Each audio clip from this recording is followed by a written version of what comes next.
Setelah lanjutan dari episode 4 kemarin bahwa mereka adalah pasien koma. Yang saat ini mereka berada di dunia arwah yang berada antara hidup dan mati. Toko lampu Kwon Yong adalah kunci dari arwah mereka untuk bisa kembali ke dunia nyata. Diperlihatkan masa lalu Hyunmin pada saat itu ia berada di rel kereta api sedang menghubungi Lee Jeong. Lee Jeong dan Hyunmin ternyata sepasang kekasih di dunia nyata. Terlihat Hyunmin yang sedang membawa bunga untuk Lee Jeong. Pada malam itu Lee Jeong sedang berulang tahun. Hyunmin juga membawa cincin untuk melamar Lee Jeong. Dan pada malam itu ibunya Hyunmin datang menemui Lee Jeong untuk pergi meninggalkan anaknya. Ibunya menentang tentang hubungan mereka berdua.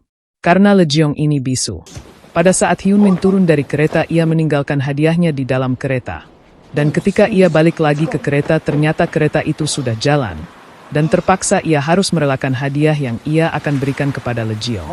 Ia pun menghubungi Lee Jeong dan mengatakan bahwa ia sedang berada di halte bus untuk menuju ke rumahnya Lee Jeong.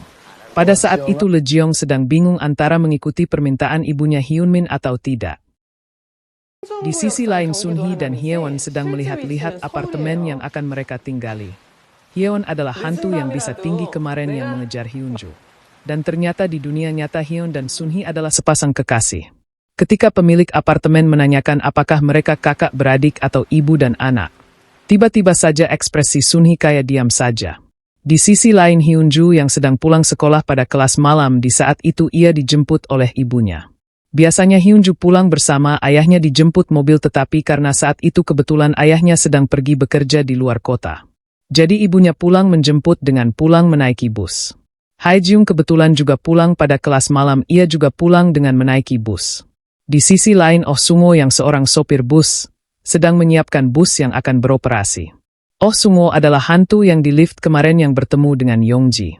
Pada saat itu Oh Sungo mengetahui bahwa ada kerusakan pada bus itu. Ia menelepon atasan untuk memperbaiki bus tersebut. Tetapi jika ia ingin memperbaiki bus itu, ia harus menggunakan duit sendiri dulu baru nanti diklaim. Setelah memikirkannya, ia pikir nanti dulu diperbaiki dan ia tetap beroperasi. Setelah itu mempersilahkan orang-orang untuk menaiki bus. Pertama ada seorang anak kecil yang dititipkan neneknya. Nenek tersebut bilang kepada Pak Sopir untuk meminta tolong mengantar cucunya selamat sampai tujuan. Dan Pak Sopir menjawab siap. Dan selanjutnya orang-orang memasuki bus tersebut. Tidak lama setelah itu Hyunmin memasuki bus tersebut. Haejung juga memasuki ke bus tersebut. Di saat itu Pak Sopir merasakan keanehan pada remnya bus tersebut tetapi ia beroperasi karena mau tidak mau.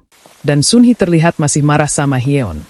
Karena ia marah gara-gara masalah ia berdua adalah sepasang kekasih.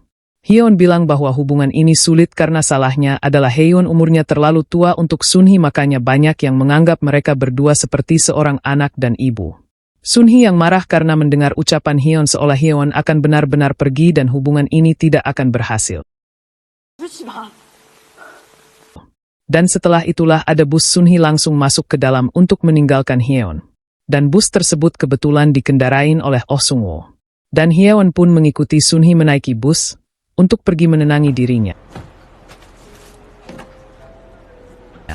Di saat bus itu akan pergi, ada Hyunju yang meneriaki bus tersebut untuk berhenti karena ia ingin naik bus tersebut. Dan pada malam itu adalah bus terakhir. Akhirnya pun Pak Sopir berhenti dan meminta maaf kepada Hyunju dan ibunya. Awalnya bus tersebut berjalan seperti biasanya. Dan si Pak Sopir merasakan lagi ada keanehan dengan busnya. Pada saat perjalanan ingin melewati jembatan bus tersebut mengalami ban bocor. Dan kebetulan pada saat direm ternyata rem tersebut putus. Dan ketika pada saat direm sama Pak Sopir, rem tersebut tidak berfungsi. Dan ada truk lain yang akan menabrak mereka tetapi Pak Sopir menghindar hingga membuat bus tersebut terpelanting.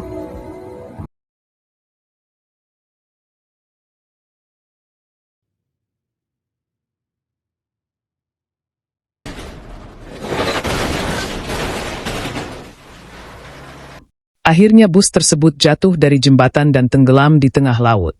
Dan kebetulan pada saat itu Jeong yang ingin pergi ke halte bus melihat ada sebuah bus yang jatuh dari jembatan. Lee Jeong terlihat sangat panik karena ia tahu bahwa bus itu bus terakhir yang artinya ada Hyunmin berada di dalam bus tersebut. Lalu ia mencoba menghubungi Hyunmin dan ternyata benar tidak bisa dihubungin hingga akhirnya ia menelepon polisi. Karena ia bisu dan tidak bisa ngomong, akhirnya ia lari sekencang-kencangnya untuk mencari bantuan. Sedangkan kondisi mereka di dalam air sudah parah banget. Semuanya sudah terlihat pingsan. Hanya Legion yang masih setengah sadar. Ia sempat menyelamatkan anak kecil itu. Namun ia pun juga kehabisan nafas dan tidak lama ia juga pingsan. Dan diperlihatkan Pak sopir yang sudah meninggal di tempat.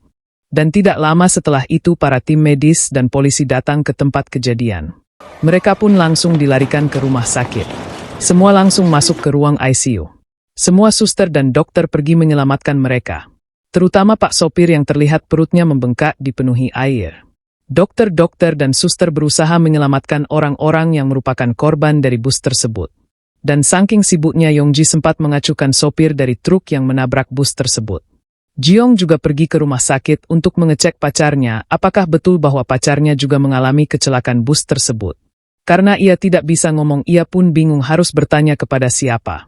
Akhirnya pun ia pergi dari sana. Sementara itu keluarga korban sedang menunggu di sana termasuk orang tua Hyun Min. Dan yang pertama diumumkan meninggal adalah Pak sopir. Istrinya Pak sopir mendengar itu seketika sedih dan nangis.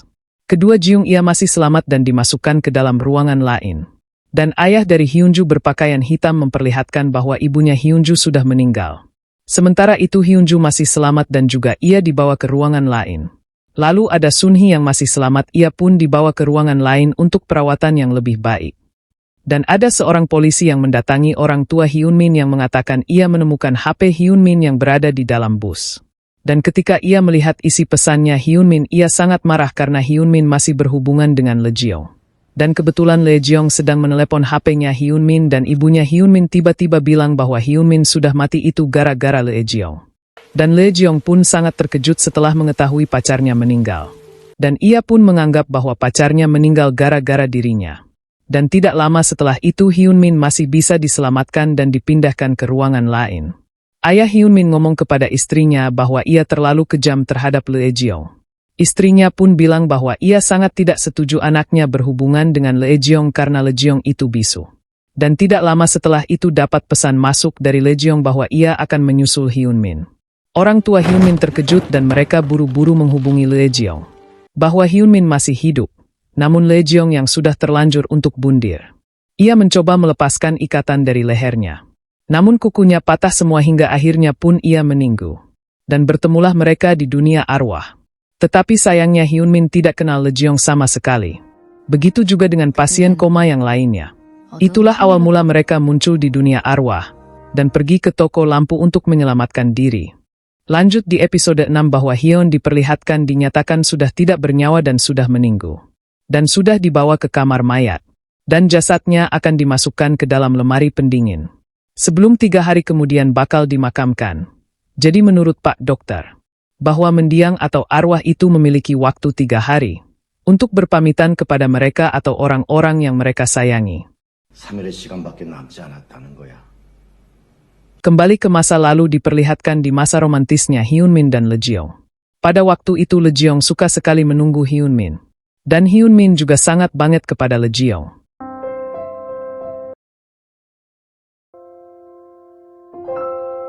Mereka berdua sering sekali pergi ke sana kemari. Mereka juga pergi menonton bioskop bersama. Dan terlihat bahwa tatapan Hyun Min sangat menyayangi Lejeong. Begitu juga sebaliknya Lejeong memiliki perasaan yang sangat kuat kepada Hyun Min. Tapi apalah daya sekarang Lejeong berada di dunia arwah karena perbuatannya sendiri. Gara-gara ia terpengaruh dari omongan orang tuanya Hyun Min. Jadi ia mengambil keputusan yang terburu-buru dan juga salah. Namun ketika di dunia arwah tiba-tiba saja ia bisa mengeluarkan suara dan juga bisa ngomong dengan normal. Dan pada saat itu ia selalu menunggu Hyun Min dan ternyata Hyun Min selalu datang ke halte bus tersebut. Tetapi entah kenapa Hyun Min tidak mengenali Lejeong. Sementara itu di dunia nyata, terlihat ada petugas bersih-bersih yang sedang berada di rumah kontrakannya Lejeong. Petugas itu bekerja di malam hari untuk membersihkan barang-barang Lejeong. Karena jika dilakukan pada siang hari itu akan membuat si pemilik rumah kesulitan. Dan ketika mereka sedang bersih-bersih, salah satu dari mereka merasakan ada yang aneh sebuah ruangan yang ada di sana. Di mana ada suara-suara yang seharusnya tidak mereka dengar. Dan salah satu petugas itu mengajak pergi dan melanjutkan pekerjaannya besok saja. Pada saat itu ada Hyunmin yang sedang berada di rumah Lejeong tetapi ia tidak ingat sama sekali. Lalu Jeong yang berada di dunia arwah setiap malam menunggu Hyunmin turun dari bus. Ia bingung kenapa Hyunmin tidak mengenali dirinya.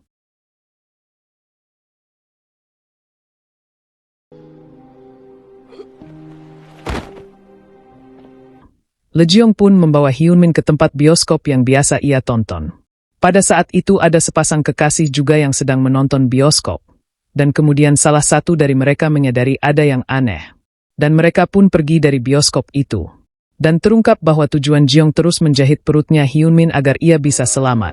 Tetapi sudah 2 tempat yang mereka datangi namun Hyunmin masih belum bisa mengingat Lejeong.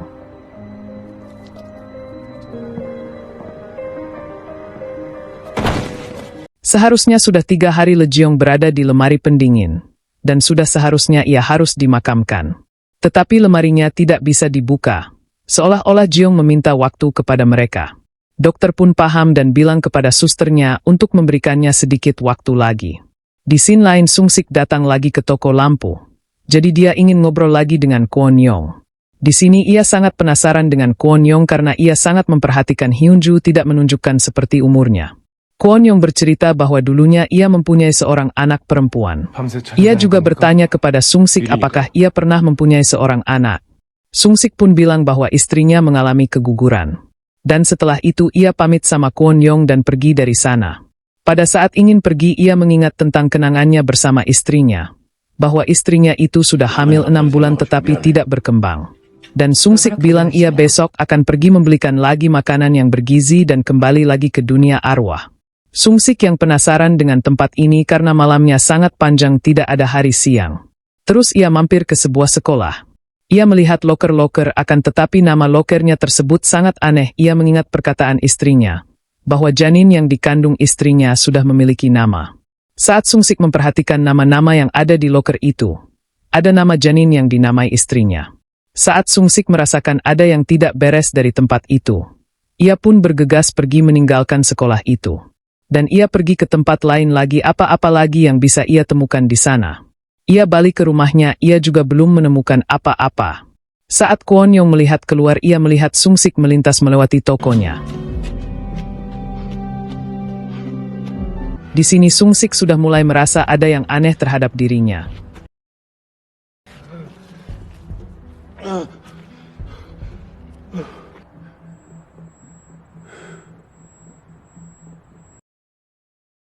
Sementara itu Hyunju, ia ingin pergi menuju ke rumahnya. Dan ia melihat anjing yang sedang dicari-cari oleh pria yang dia temui sebelumnya. Ia pun berbicara sama anjing itu untuk pergi dari sana sebelum ia ditemukan pria itu. Tidak lama setelah ia karena udah malam ia ketakutan dan buru-buru pergi dari sana. Dan ketika pulang ia berpapasan dengan Hyunmin. Hyunju melihat bahwa yang ada di perutnya Hyunmin itu ada blood. Setelah lift terbuka ia cepat-cepat lari pergi ke rumahnya. Saking gemetarannya, ia lupa password rumahnya. Dan dia minta tolong sama ibunya untuk membukakan pintu. Tidak lama Hyunmin bertanya kepada Hyunju apakah ia sudah lama tinggal di tempat ini. Dan tiba-tiba saja Hyunmin terjatuh tidak sadarkan diri. Dan tiba-tiba datanglah Jeong dan bilang untuk tidak menyentuh prianya. Karena Hyunmin adalah pacarnya dia. Saat Hyunju melihat di mana Hyunmin dimasukin ke dalam koper sama Lejeong. Dan tidak lama setelah itu Hyunju ditarik ibunya untuk diam dan tidak ikut campur urusan mereka. Di saat Lejeong berada di depan rumah mereka, ia bilang kenapa mereka mengenal satu sama lain. Tetapi mengapa pacarnya tidak mengenali dirinya sama sekali. Setelah itu akhirnya ia pun pergi. Lalu Hyunju bertanya kepada ibunya apa maksudnya dari perkataan perempuan tadi. Di sini ibunya tidak bisa ngomong karena di dunia nyata mulut ibunya sudah ditutup. Tetapi ibunya tetap memaksa Hyunju untuk membeli lampu agar dia bisa balik lagi ke dunia nyata. Tetapi karena Hyunju tidak paham sama sekali, ia pun pergi ke dalam kamar sambil marah-marah. Dan ibunya hanya bisa terdiam. Di saat Lejeong berada di lift, ia masih bertanya-tanya kenapa Hyunmin tidak mengenali dirinya. Karena cara ia menunggu itu berbeda karena dia bundir. Jadi ingatan yang berada pada Hyunmin dihapuskan tentang Lejeong yang berada di dunia arwah. Pada saat adegan Yongji yang baru datang dari rumah sakit, ia melihat nenek-nenek sedang memperhatikan cucunya. Ternyata si nenek tersebut adalah seorang hantu. Lalu Yongji mendatangi si nenek dan si nenek kaget kenapa Yongji bisa melihat dirinya. Lalu si Yongji pun mengajak cerita sama si nenek. Dan si nenek cerita bahwa ia meninggal karena umurnya sudah tua. Dan ia sangat sayang sekali kepada cucunya. Dan menurut si nenek, agar arwah-arwah itu tidak gentayangan mereka harus melupakan semuanya. Si nenek juga bilang kepada Hyunju untuk makan makanan yang lebih bergizi. Karena Hyunju selalu memakan buah-buahan. Setelah mendengar seluruh cerita dari si nenek, si Yongji pun pergi bekerja seperti biasanya. Pada saat bekerja, temannya bilang bahwa ia mendengar sesuatu tempat Hyunmin dirawat. Dan sebenarnya Hyunju tahu dan melihat ada sosok perempuan yang sedang berada di sana. Lalu Yongji pun masuk ke dalam sana. Lalu dia juga bercerita kepada Jiong bahwa dokter dan perawat sudah bekerja semaksimal mungkin untuk merawat mereka. Tetapi balik lagi semua bergantung pada tekad mereka untuk tetap hidup. Yongji yakin selama ini Hyunmin bisa tetap hidup bukan karena ia berjuang sendirian tetapi dibantu oleh orang lain. Selama ini Jiong menjahit tubuh Hyunmin agar Hyunmin bisa mengingat dia dan agar Hyunmin bisa selamat. Dan sisi lain Sunhee tersadar akan sesuatu tentang ruangan yang tidak boleh dimasukin itu. Saat ia melihat lampu, ia mengingat perkataannya bahwa ia marah sama Hyewon dan menyuruh Hyewon untuk tidak berjumpa lagi bahkan menyebut namanya lagi. Sunhee terlihat sangat menyesal dan nangis sejadi-jadinya. Ia pengen bahwa Hyewon ada di sini untuk menemani dirinya. Ia memanggil-manggil nama Hyewon karena dia sangat menyesal tanpa ia sadari bahwa selama ini Hyewon selalu berada di sisinya dan memeluk dirinya.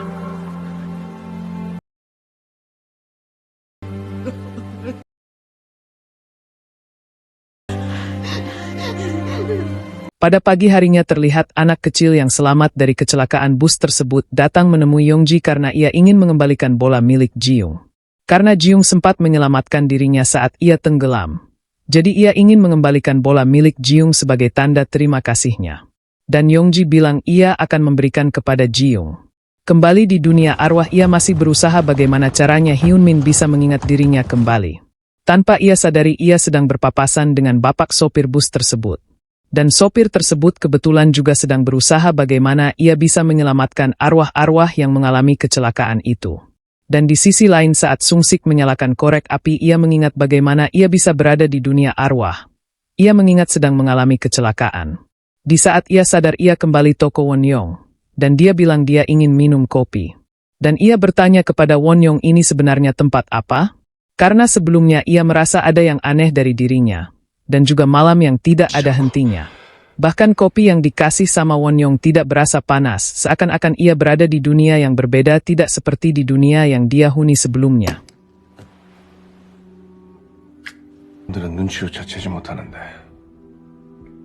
Wonyong pun bertanya sejak kapan ia menyadari bahwa tempat ini ada di dunia yang berbeda.